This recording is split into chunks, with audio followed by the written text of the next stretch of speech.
So that's a good point. It's not the best time to test for iron deficiency when you go to the doctor with a pneumonia or with a cold, because at that moment, especially not with COVID will shoot your ferritin into the roof, and you will not be able to make head or tail of it. So the best time to go is for your normal screening, to check your checkup, your annual checkup with your doctor. Ask them to do your iron when you're feeling good. Or, well, you may not feel good if your iron is low, but let's say when you don't have an infection, at least. If you've got an infection or something like that, your iron studies become unreliable. Okay, so let's move back. I wanted to get that. So people sometimes listen to a podcast for snippets. So okay. we talked about the testing. So let's bring it back. So if you might be low, so which people do we think might be low? Right. Because they probably ingest low, or they use a lot, or how do we think about that? If you gave me one word to answer that question, I would say women. But we've got a few more words today. But women is my one word, and I like the title of an article. And I met the author recently at a conference. The title of a recent article that was called "The Misogyny of Iron Deficiency," and what it basically says is that we have really neglected women, and we've not taken them seriously when it comes to iron. And women, especially women in their fertile years that are menstruating, are. Let me give you numbers. Study done here in the Western Cape has shown that more than 50% of apparently healthy women have iron deficiency. That's more than 1 in 2.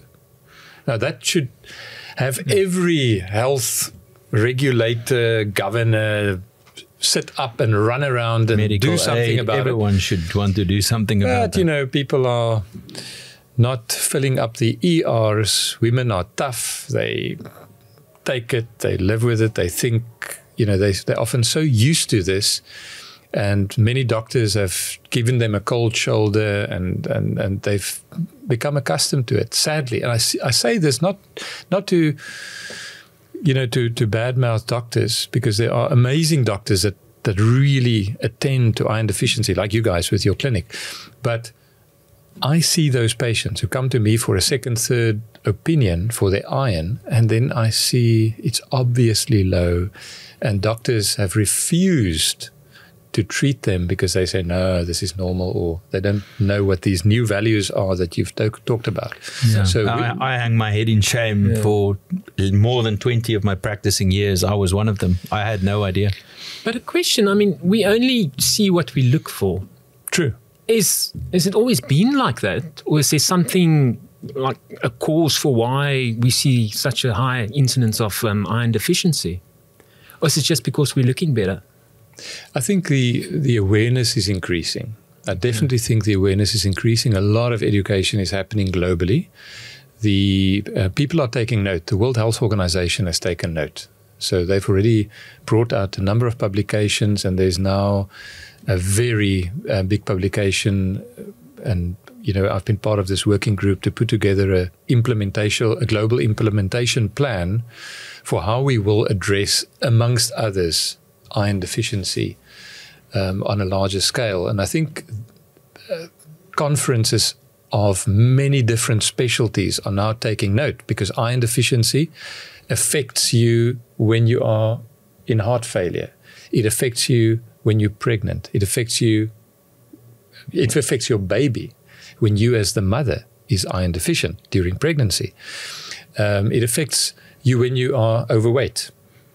There are so many situations in which iron deficiency has a very negative, additive effect on what you already struggle with, that people are now bringing it in. And I think it's all of us are being educated better. I was certainly, as a medical student, I only knew about iron deficiency causing anemia.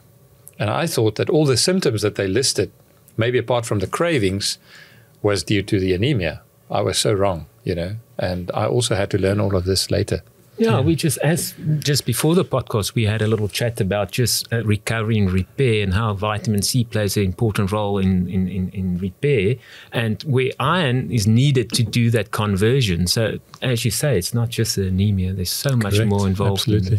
In this. And that's for our colleagues like the orthopedic surgeons and the surgeons. If they have to have skin repaired and they can actually have someone with a normal iron, that will help so much for the repair. I mean, if someone is that low that their hair starts falling out, then I mean that hair is not getting iron. So totally correct. And that's a very common symptom actually. About half of people with iron deficiency have hair loss or nails that break easily and so on. It's very common. No, we actually had a referral from a dermatologist yesterday regarding exactly that.